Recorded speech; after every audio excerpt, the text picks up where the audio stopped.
to tell me, don't talk about it, just get home with them and get them back to me. He said, this fellow that's the collector offered me $7,500 for him, and he said, I haven't even bartered with him yet. I think I can get you more.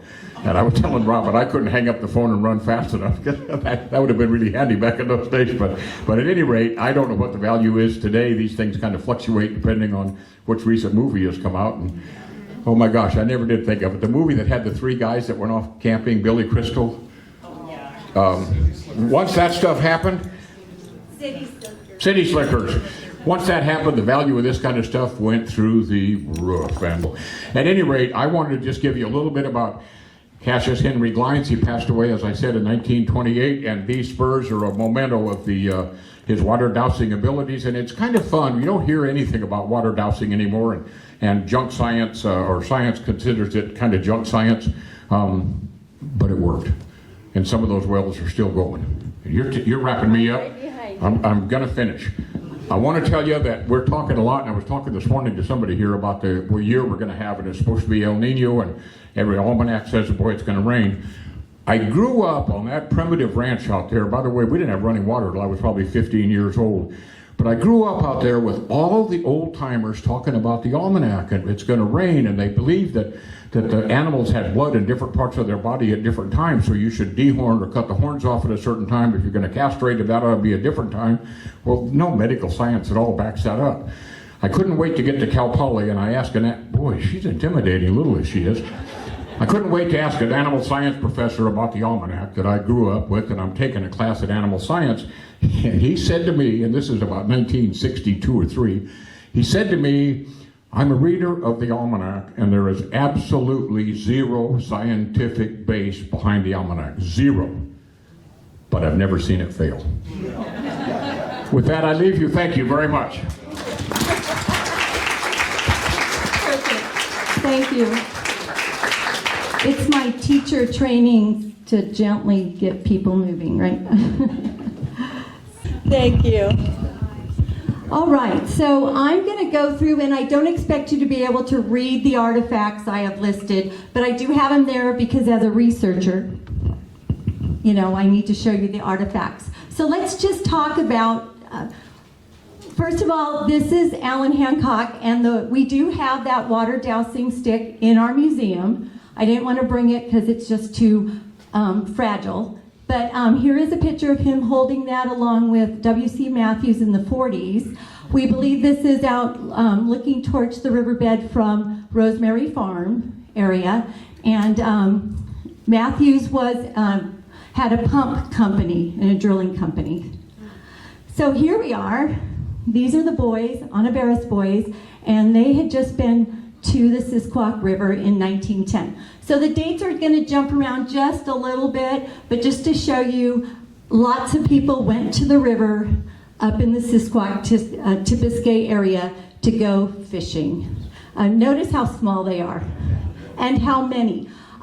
There were in the 20s, I know, there was fishing rules and regulations, but I don't know in 1910 what it was as far as a limit.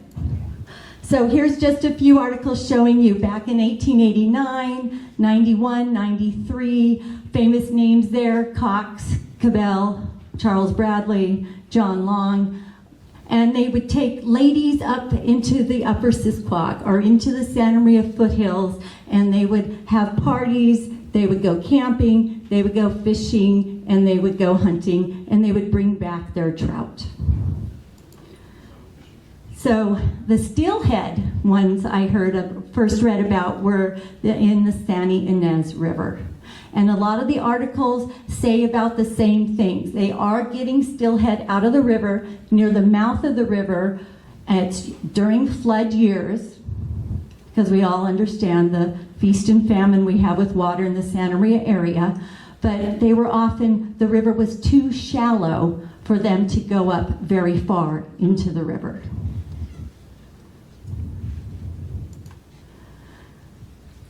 In 1907 was another wet year. They're showing 5 to 8 pound steelhead, and they are spearing. There's so many in pools that they are spearing them, which it does show in 1907 is against the law. Now, if you are a native Californian Indian, there are some different laws about netting and fishing the fish, but for the regular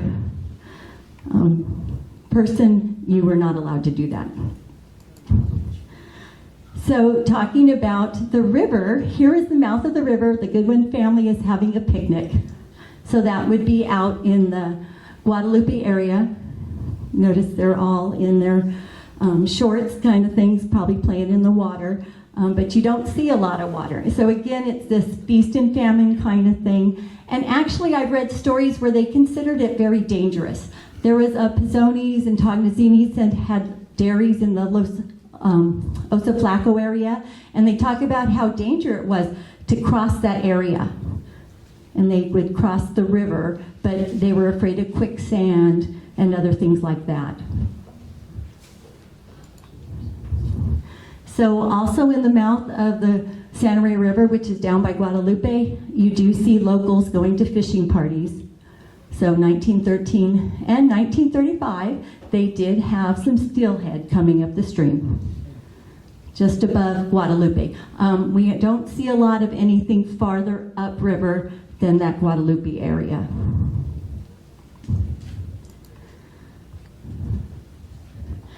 So my husband's step-grandmother was a Tognazzini. We found this picture. So, and then I found some more pictures. So I do believe they were fishing out at Point Sal. They did own the property out by Point Sal. And so there they are showing their catch of fish. Now that is fish. And I know my husband and his stepdad and cousins and everyone often went fishing out in the Point Sal Ranch area. So Brian and Trot, another name you might have heard of, back in 1919, had this steelhead trout on display, right? 26 inches, 7 pounds. And it did come from the San Ynez River by Herbie Anderson, and he was quite a fisherman. He's in a lot of the articles there. I believe he was from the Buellton San Ynez area and fished a lot in the San Ynez River. So here we are with some more pictures from the upper Sisquoc. We've got the Bryant and the Goodchilds fishing on that bend. Anyone who's a fisherman knows that that's where you find some good fishing there. You can see one guy on the far right, one guy in the middle, and then somebody standing. That would be me, probably standing right there, reaching in, trying to grab some fish.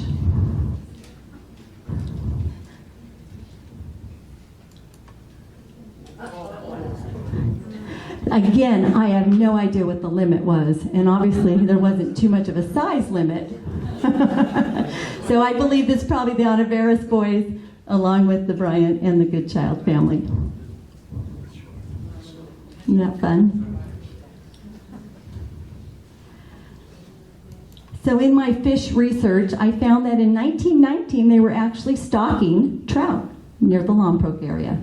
So the San Ynez River, Salsipuedes Creek, and Miguelito Creek were being stocked with some trout. And there was also some other areas, I think closer to Ventura, where they were doing some steelhead.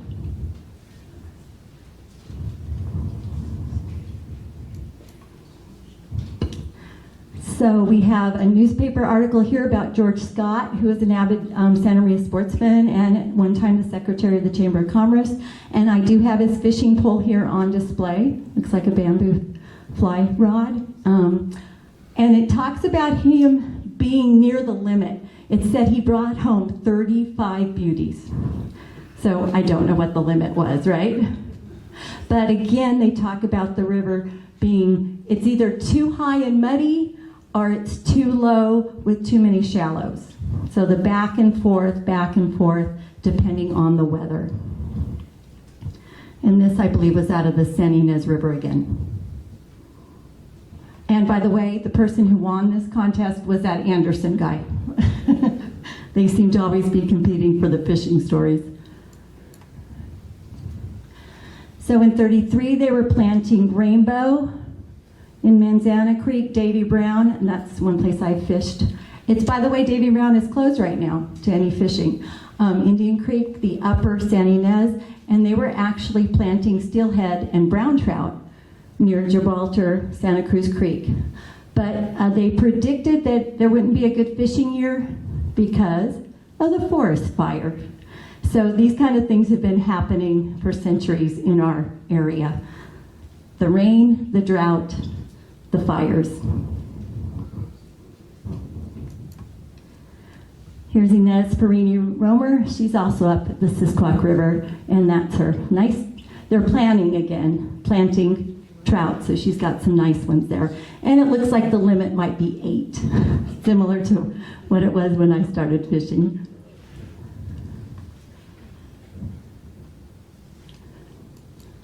So this was another interesting find. The ranch house on South Broadway, right, 1.5 miles south on Highway 101, you could fish, catch your fish, and the ranch house motel would prep it, cook it, and serve it to you. So I don't know how many years they did this, but I just thought that was interesting in 1948.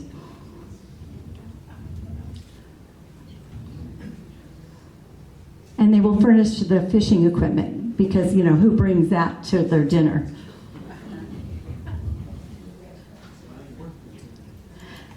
So another fun picture, again a flood year, 1941. They were fishing on West Cook Street.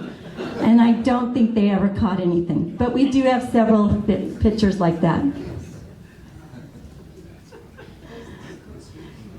Yeah, this is Cook Street, and I tell visitors, of course, this is before the Vaquero or Twitchell Dam was built, and before a lot of our parks. A lot of people want to know, why are these parks that are built have these huge, you know, oh, they're flooding during the raining, they're flooding during the raining, and I go, yes, that's why they're built. That helps us get rid of the water so it doesn't come down our streets like it used to.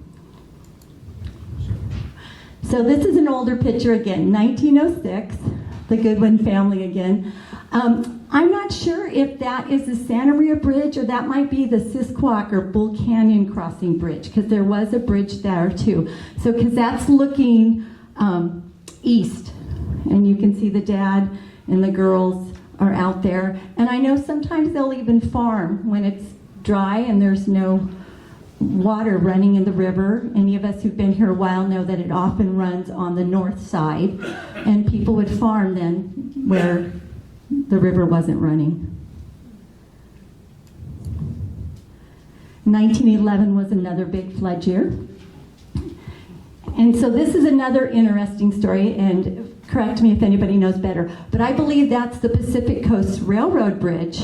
And there's actually a road. We have several pictures that people would drive their cars then on the east side of that, and that was the road for cars. So they actually drove in the riverbed, which is why I think we had this little problem here. Not many families had cars in 1911. And here we are, my last picture, 1920s. The family fishing in the Santa Maria River area. And of course they would need to be fishing on that far shore, which is the north side. But the whole family's got quite a passel of fish. So again, I have as artifacts the fishing pole. I've got the books that have lots of stories, including a page, I think, of Jim Glines' great-grandfather.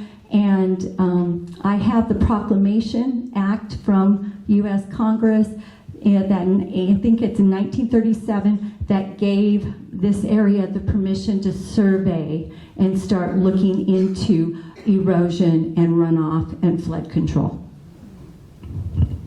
I'll be around if you have any questions or anything afterwards. Thank you so much.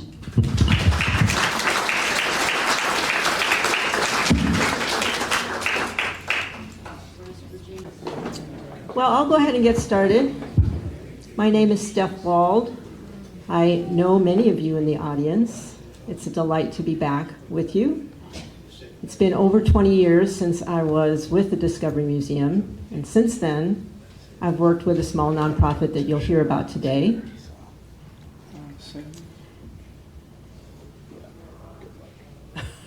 Maybe, maybe not.